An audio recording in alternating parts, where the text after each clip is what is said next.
नमस्कार मित्रांनो, स्वागत आहे तुमचं जॉब गुरु या आपल्या यूट्यूब चॅनलवर. मित्रांनो, सध्या वन विभागाची परीक्षा TCS मार्फत सुरू आहे.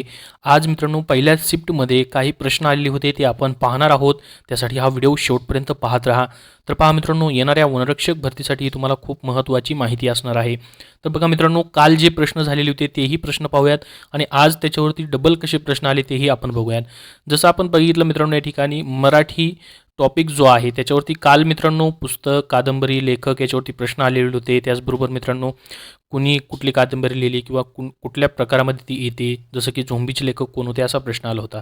तर आज जर पाहिलं मित्रांनो आपण, तर कशामध्ये प्रश्न आलेला आहे आजच्या याच्यामध्ये, तर या ठिकाणी पहा 1 ऑगस्ट 2023 पहिल्या शिफ्टमध्ये जे पेपर झाले त्याच्यामध्ये मित्रांनो उपमेय, उपमा याच्यावरती ते ओळखण्यासाठी प्रश्न आला होता. जसं की अमृताहूनही गोड असा प्रश्न मित्रांनो आलेला होता. आता मित्रांनो हे शॉर्टकटमध्ये सर्व जे आहे ते सांगतोय, डिटेलमध्ये सर्व माहिती नाही आहे कुठला प्रश्न नेमका कसा आला होता तो.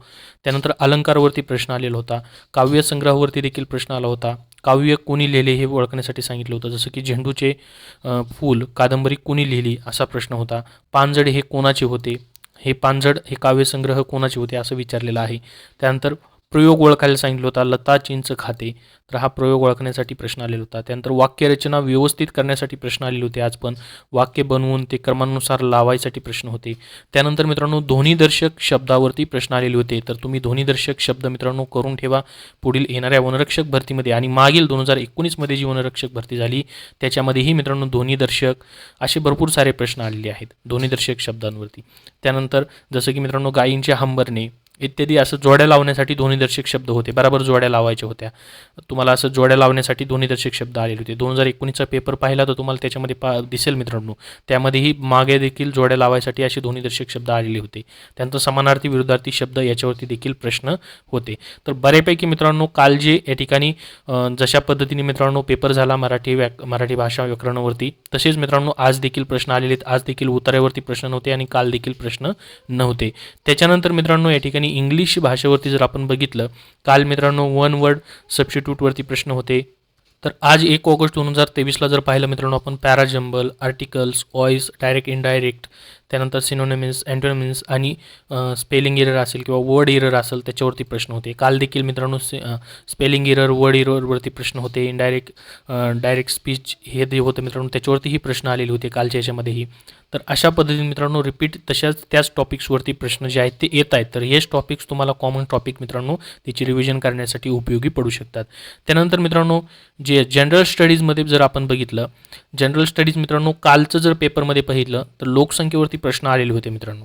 लोकसंख्येची वाढ वगैरे घनता त्याच्यावरती प्रश्न आले होते. तर आज देखील मित्रांनो लोकसंख्येवरती प्रश्न आलेला आहे.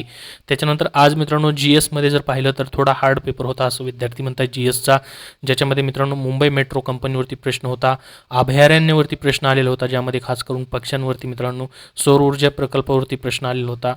त्याचबरोबर मित्रांनो कलमवरती प्रश्न आलेले होते, ज्याच्यामध्ये IPC 377 ह्या कलमावरती प्रश्न आलेला होता. बाबर वाणी कोणी लिहिली असा प्रश्न विचारण्यात आलेला होता.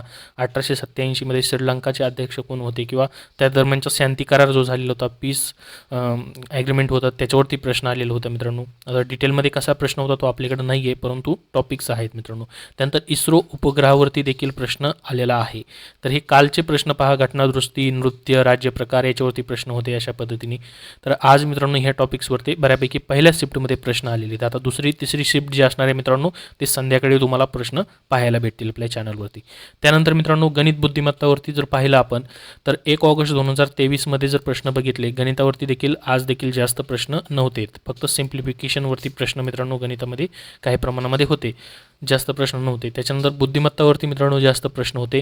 दिशादर्शक मिरर इमेजवरती प्रश्न होते. सिटिंग अरेंजमेंटवरती प्रश्न होते. कोडिंग डिकोडिंगवरती प्रश्न होते. त्यानंतर तर्क व अनुमानावरती देखील प्रश्न मित्रांनो बुद्धिमत्तेमध्ये विचारण्यात आलेले होते. काल देखील मित्रांनो सिटिंग अरेंजमेंटवरती 2 प्रश्न आलेलेच होते. वेन डायग्रामवरती देखील आज देखील प्रश्न होते. डायग्राम्सवरती इमेज जी दाखवले जातात त्याच्यावरती प्रश्न होते, मिरर इमेजवरती, आणि काल देखील प्रश्न होते, आज देखील त्याच्यावरती प्रश्न आलेले होते. त्यानंतर कोडिंग डिकोडिंगवरती देखील काल प्रश्न होते. बोर्ड मॉसवरती देखील प्रश्न होते काल, आज देखील त्याच्यावरती प्रश्न विचारण्यात आलेले आहेत. तर हे तुम्हाला मित्रांनो त्याच्या संकल्पना, त्याचे गणित कसे सोडवायचे, बुद्धिमत्ताचे असेल ते तुम्हाला करावे लागतील. हे महत्त्वाचे टॉपिक जे आहेत वारंवार त्याच्यावरतीच प्रश्न येत आहेत. तर येणाऱ्या परीक्षांसाठी तुम्हाला हे महत्त्वाचं आहे मित्रांनो, कसे प्रश्न विचारले जात आहेत त्याची माहिती आपण या व्हिडिओमध्ये पाहिलेली आहे.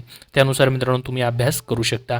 ह्या PDF फाईलची लिंक मी तुम्हाला डिस्क्रिप्शन बॉक्समध्ये देतो आहे, तिथून मित्रांनो तुम्ही सर्व माहिती घेऊ शकता. अजून तुमचे काय प्रश्न असतील तर कमेंटमध्ये नक्की विचारा. हा व्हिडिओ नक्की लाईक करा. तुम्हाला मित्रांनो सामान्य ज्ञान या विषयासाठी पुस्तक हवं असेल TCS IBPS पॅटर्नद्वारे बनवलेलं, तर मित्रांनो विजयपथ पब्लिकेशन पुणे यांनी पुस्तक तयार केलेलं आहे, ज्यामध्ये मित्रांनो TCS IBPSने 2022-23 मध्ये घेतलेल्या जसं की इतिहास असेल, राज्यघटना असेल, भूगोल असेल, अर्थशास्त्र, विज्ञान असेल, पर्यावरण असेल, याच्यावरती घटकनिहाय वर्गीकरण करून त्यांनी दिलेलं आहे. त्याचबरोबर TCS IBPS 2023-24 मध्ये परीक्षा घेण्यात आलेली मित्रांनो GS मधील पैकीच्या पैकी गुणांसाठी हे पुस्तक तुम्ही वापरू शकता. येणाऱ्या सर्वच पदभरतीसाठी तलाठी असेल, नगर परिषद, जिल्हा परिषद, आरोग्य विभाग, आत्ता सध्याची वनरक्षक भरती असेल, याच्यामधूनही मित्रांनो प्रश्न जे आहेत ते विचारले जात आहेत. द्वितीय आवृत्ती यांची प्रसिद्ध झालेली आहे. TCS IBPS सामान्य ज्ञान वन लायनर स्वरूपामध्ये हे पुस्तक मित्रांनो कुठल्याही बुक स्टोअरमध्ये तुम्हाला भेटेल किंवा ऑनलाईन देखील तुम्ही खरेदी करू शकता. धन्यवाद.